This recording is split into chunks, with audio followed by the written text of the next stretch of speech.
Hi, today I'm going to show you how to do a cleaning cycle on an Epson Stylus SX415. Now we can do this from the printer itself, and what this does is force ink into your printer's printhead, hopefully dislodging anything that's causing stripes or missing colours on your prints. So the first thing we need to do is press Setup button on the front of the printer. And once your printer's into the Setup menu, we go along. Second option is Maintenance, so we press OK. From here, the second option down, which is listed as head cleaning, so we press OK. Now to start cleaning, we press the start button on the front of your printer, as shown on the bottom left hand side of the LCD, so give that a go. Now this takes just a minute, and you'll hear your printer whirring away, so we'll leave it to do its thing.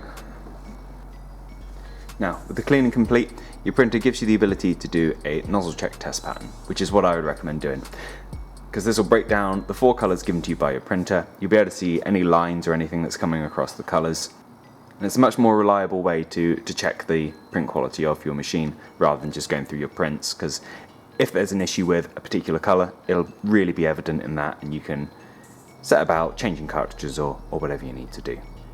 Otherwise you can just click OK to be done, and that's it. Now I hope you found this useful.